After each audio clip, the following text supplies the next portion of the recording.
Welcome back to another eye-opening episode of Profit from Legal, in which we talk about how to use legal support to make your business more profitable. Today's episode is all about the Profit from Legal program. We're going to be doing a quick overview at a pretty high level, just to give you an idea of what's involved in the program. I hope you find that very interesting and you'll stick with us. We'll see you on the other side of this quick commercial break.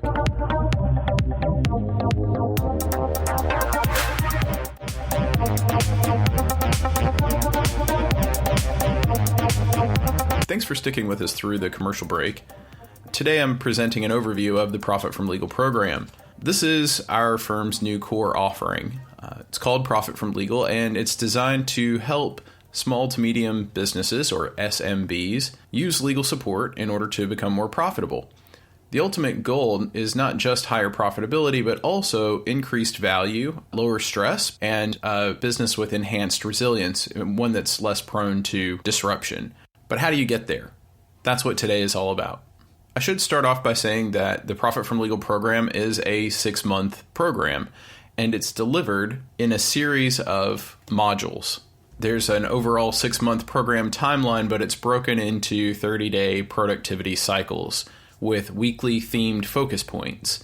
So we break down the overall 6 months into 30-day productivity cycles, and each 30-day productivity cycle has within it 4 weekly themed focus points that we use to deliver the program and orient your productive output. The different types of modules are online learning, where you go online, you watch a video, and after watching the video, you do some activity or exercise that is designed to focus your output on a specific goal. We also have live webinar classes. More exciting for most people, we have one-to-one virtual coaching where you work directly with a member of our team who will coach you through specific development points.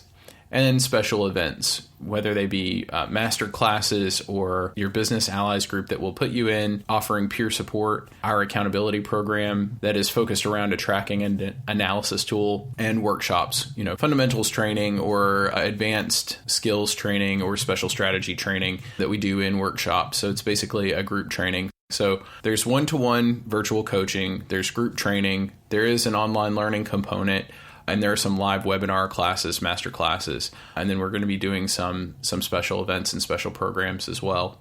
So that's the overall program, sort of in a nutshell at a very, very high level. But if you want to dive into the workflow or the flow of the program and kind of see month by month, week by week, what we're going to be doing, the rest of the episode is for you. That's what we're doing here today. So Profit from Legal starts out with 2 months of using general counsel. Now, that might seem like too much. I can see how people who think that they're generally familiar with using general counsel might balk at that and say, well, I already have general counsel. I've been using general counsel for years.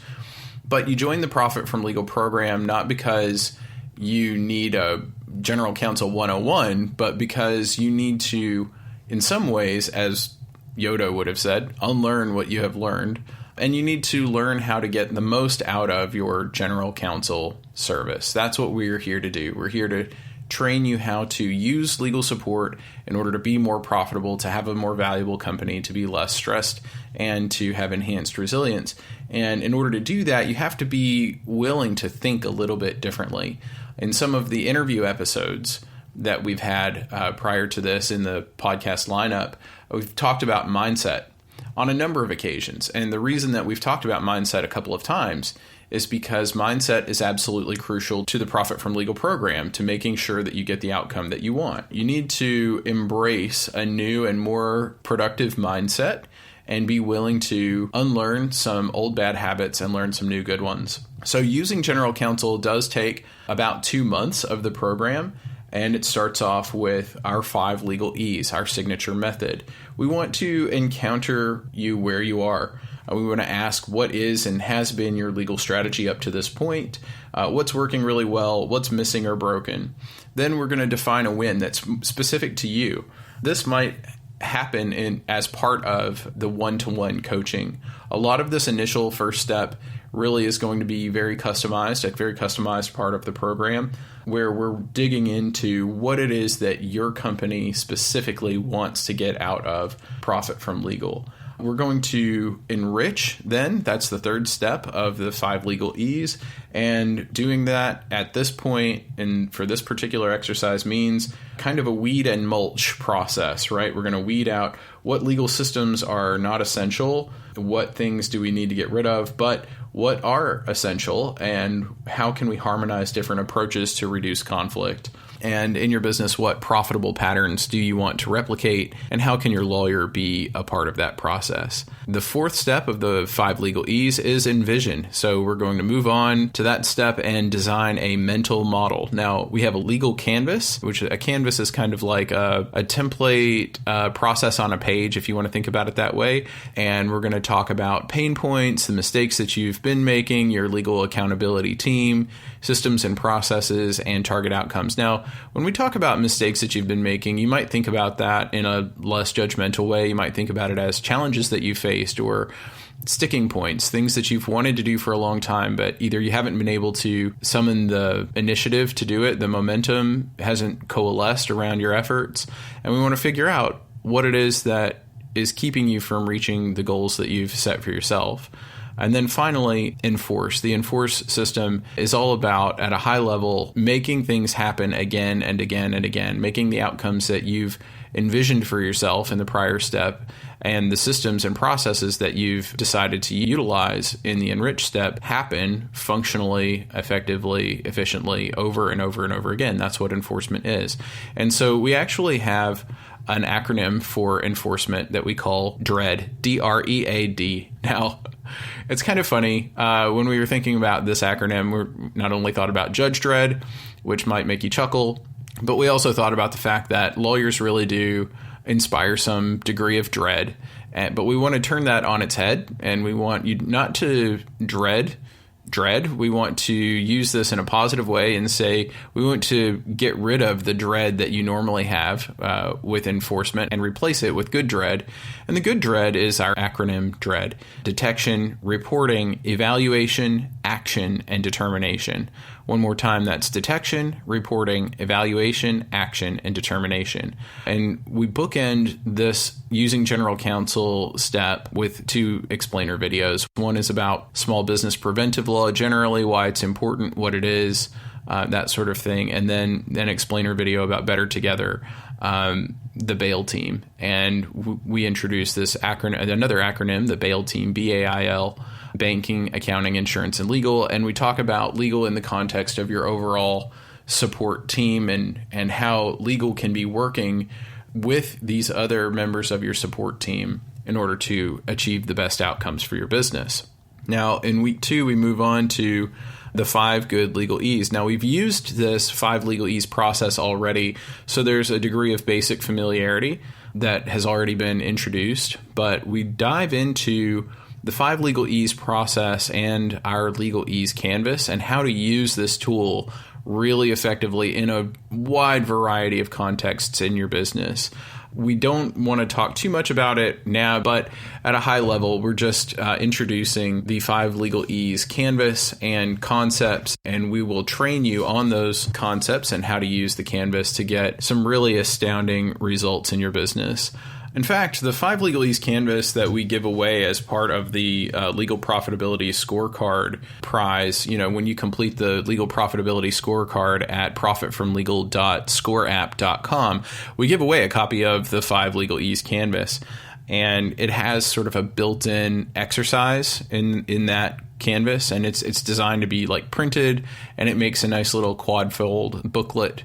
So you can print it out, you can even laminate it and write on it with a dry erase marker and use it over and over again in order to get some really cool results in your business. So if you're doing that, cool, but there are some components that are missing from the 5 Legal E's canvas that we published and distributed that way. One of them is the DREAD acronym for the enforce step, and there are some just advanced use case and advanced use techniques elements that are missing from the general 5 Legal E's canvas that we publish that we just want to use to get people familiar with the 5 Legal E's as a concept and get them, started using it in their business. So this week of diving into our signature methodology of the 5 Legal E's is actually a really functionally useful week for the whole program, getting people used to using our method to solve problems, to conceptualize outcomes, and to get results in their business is really quite the game changer. So I think that's something to really be excited about. Moving right along, in the next few weeks, we talk about legal incentives, whether they're aligning incentives in your business or aligning the incentives of people outside your business or parallel to your business, making sure that you're able to understand how legal incentives are structured and what people actually respond to, how lawyers get people to respond. And we're not here talking about coercion or threats of lawsuits or anything like that. I mean, those are really extreme examples. But really what we want to talk about is how to lead with carrots instead of sticks, and getting small to medium-sized business owners to work with legal to structure relationships so that the very structure of the relationship contains positive incentives for people to work together and collaborate and achieve better outcomes together. So we do talk about both the positive ways we do that and the ways that we use consequences in order to inspire collaboration or adherence to a set of agreed upon rules or a certain paradigm of a relationship. We also talk about in the following weeks, after the, sort of still in the first couple months here of the program, we're still in the Using General Counsel module of the program. But within that, we talk about budgeting for preventive legal support. This is something that is a big innovation that Executive LP worked on for the first years of its existence. During that time, we found that a lot of small businesses didn't have legal support, partly, not entirely, but partly because they didn't plan to have legal services or legal support. So if you don't allocate resources for legal support and you don't budget for them and you don't plan to have them, then when you try to pay for them, it feels like it's extra. It feels like you're paying extra for that, or you have this unplanned expense. And it's really difficult for people to emotionally, psychologically accept the need for an unplanned expense. But when you recognize that legal is part of doing business, it should be something that's a regular part of doing business, that it's a part of the cost of doing business, and you plan for that expense, you budget for that expense, then you actually pass on the cost of your legal support to your consumers in the form of prices for goods and services, just like you pass on all of the costs of doing business to consumers in the form of prices for goods and services. I think ultimately a lot of small to medium business owners or SMB owners and decision makers lack a fundamental understanding of the economics of small business. They don't really understand that in order to be a profitable business, you actually have to plan to pass on all the costs of you doing business to your consumers, to your customers, your clients, in the form of prices for the goods and services that you're selling. And successful businesses are successful because they understand all the costs, both the foreseeable costs and the costs that you understand are probably there but not specifically foreseeable, but they're within a certain margin or a range. And you understand what it's going to cost to deliver your goods and services to your customers. And that includes the cost of identifying, targeting, and attracting the attention of those customers, right? So the marketing cost, the sales cost, the production cost, the delivery cost, there are all these costs. The administrative costs, including accounting, legal, the cost of insurance. I mean, there are all these costs. But that stresses people out, and they tend not to think about things that stress them out. But if you have a plan, if you have a system, that's why having a business plan is so important. You can walk through all those costs with the understanding that all the costs are going to be balanced out by revenues. They're going to be balanced out by the price that you charge. And so if you know that you can sell a sufficient quantity of goods and services, and that the price of each good or each service that you deliver to a customer is sufficient, then the revenues that you generate are going to cover all those costs and leave you with an adequate profit margin to reward you for delivering those goods and services, and also to cover any unforeseen, your profits serve two functions. No, one is reward, but the other one is to cover unforeseen or unforeseeable expenses that arise. So you want to have a profit margin both to pad you against, having to go into debt to cover unforeseen and unforeseeable costs, but you also want it to reward you. So we get into budgeting for preventive legal support with a basic understanding of economics. We convey that, we communicate all of that, and help people to reconceptualize how they're budgeting for support services in their business and evaluate whether or not they need to work with their internal team on repricing goods and services to make sure that they protect their profit margins. So we do a bit of that.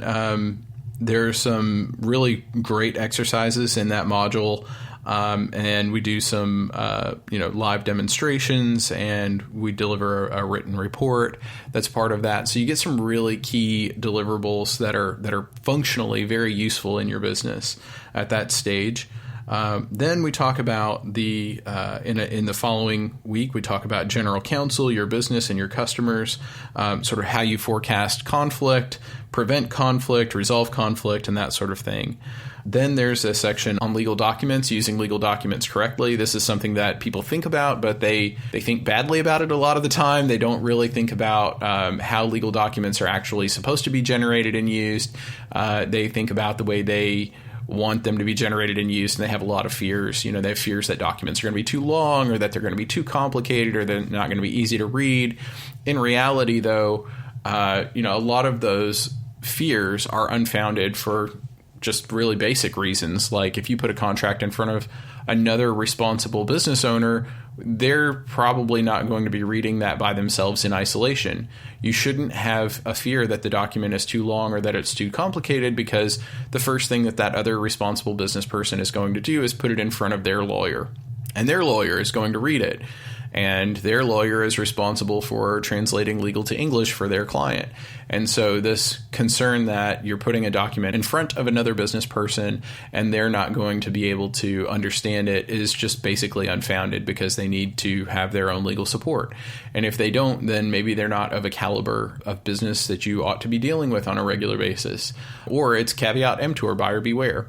Of course, lawyers have a responsibility these days to make documents generally understandable and generally pretty accessible. The modern contract writing and legal document writing standards are very pro-consumer and consumer-friendly, and lawyers should not be writing, the party of the first part says to the party of the second part, blah, blah, blah, blah, blah, right? It shouldn't be a bunch of legalese mumbo-jumbo that nobody can understand. It really needs to be not dense. It needs to be, properly spaced. There needs to be clear grammar. It needs to be very easy to understand. Definitions, well-defined, clearly defined, and easy to find in the document, that sort of thing. So we talk about all of that. We talk about the proper way to engage with and utilize legal documents in your business. And that's not just contracts. It's also policy documents. It's also understanding local, state, and federal statutes and regulations and how those pertain to your business, how you should access those on a regular basis, how you should maintain your compliance and reporting processes internally in relation to each of those, and all of that. And that sort of rounds out the first 2 months of the program. There's a lot of really high value content just in the using general counsel first 2 months of the program. But then we get to month 3 and we start a phase or a productivity cycle called looking inward. And this is month 3. And in the looking inward section, in the weeks that comprise that third month, we talk about investor relations and cash flow. Those are the two really big sections. Investor relations takes about a week, and cash flow comprises the other 3 weeks, because cash flow is absolutely crucial to profitability. So we spend about 3 weeks working through some advanced cash flow and support provider, interrelated concepts and issues. We talk a little bit more, just sort of recap a little bit about planning and budgeting, but we focus very specifically on planning and budgeting as it pertains to cash flow here. We talk about negotiating better terms so that you have better cash flow, better terms of the agreements that you deal with in your business, how to do that, legally modifying payment obligations and that sort of thing. We talk about efficient breaches of contract. We talk about regular legal evaluations of all of your relationships, that sort of thing. And then leasing smarter, navigating discounts, special consideration for essential clients. So, when you've got a client that comprises, say, 10% of your revenue or more, should that trigger special consideration for them, special terms? And how can that benefit your business? And how can you also not become too dependent on those kinds of clients, which could really have a negative impact on cash flow if you lose one of those clients? And then handling unpaid large receivables. So we talk a lot about some very specific cash flow issues. I dive into that at a little more specific level in this podcast, just to give you an idea of how, and this isn't even really the most zoomed in specific level of analysis for this section here. I'm still sort of hitting the highlights, but just kind of want to dive into the components of the cash flow section to give you an idea of the very specific work that we've planned to do in the program with you. Month 4 is the looking outward. So month 3 was looking inward. Month 4 is the looking outward module. Here we talk about your business as it relates to outside entities, and we talk about how you can improve profitability, how you can use legal services to improve profitability as you are looking outward. So we've got a whole section on tax matters. We're going to bring in a tax expert because I am not a tax expert and I do not even play one on TV. I don't even pretend to be a tax expert, right? I took federal income tax back in 2010 in law school, and I've taken corporate finance in law school and all of that, and it's been over a decade. And the tax code changes every year. If you don't really stay up to date on the tax code, if you're not a tax lawyer specifically, then you probably shouldn't be saying much outside of just generalities about the tax code. Obviously an exception there for accountants who similarly stay up to date on tax issues. But we'll bring in experts on tax to talk about how you can use legal support to improve profitability in your business as it pertains to taxes. And they'll teach a special masterclass. We'll do some group learning on that, workshop it a bit. There's also a section in month 4 on collections and credit reporting, business credit reporting, as well as consumer credit reporting, by the way. We talk about collections actions, the phases of collections litigation, the costs of collection, all that stuff. Month 5, this is a great segue. Month 5 is actually all about getting paid. So we'll do a quick recap of structuring incentives, but we also talk about warranties, due diligence, how to use escrow accounts properly, talk about commercial bonds and letters of credit, which I personally believe are extremely underutilized right now. Insurance policies, that's a big deal. We'll also bring in another expert to talk about insurance policies, how to buy the right level of insurance and different types of policies that you might not be considering that you should, that kind of stuff. And personal guarantees. A lot of businesses rely on personal guarantees these days. And, they'll do a basic credit check. They'll do kind of a net worth report. But a lot of that, aside from the credit check, is self-reported. And there is a lot of fudging that goes on, and sort of just we'll call this and we'll move this over here, and we just want to get you approved. And that really doesn't serve your business well in the long run, because if everything is not really done accurately, you don't mind your P's and Q's, cross your T's, dot your I's, all that stuff in that process, then the personal guarantees really aren't worth what they need to be worth. They're not really performing the function that they should perform in order to protect your business. The whole reason to have a personal guarantee, and sorry for the rant on this, but it's just such a big problem. But the whole reason for a personal guarantee is that if the business defaults on the obligation, you will be able to collect against the person. It's not just that you'll be able to sue the person, and it's not just to intensify the threat of, we could sue you, so you better make sure that you pay. It's not just about that. It's about actually being able to recover, actually being able to get paid. So personal guarantees are a focus of the getting paid section. We'll spend not quite an entire week on that, but it really does get a lot of attention so that you can use them better, because it's just such a big part of the way a lot of commercial obligations are secured. They're secured with personal guarantees, but there are so many other better ways of getting you paid and making sure that you get paid. We spend a good amount of time on each of those. And then month 6 is all about access to credit. Listen, I hate the fact that our economy is structured around debt. It starts with the way our tax code is structured, that we tax income, and it's almost as if whoever wrote our tax code didn't understand the basics of economics, which are when you tax something, you get less of it. When you subsidize something, you get more of it. And these days we're subsidizing people not to work, and we're basically penalizing them with taxes for being productive, for producing income.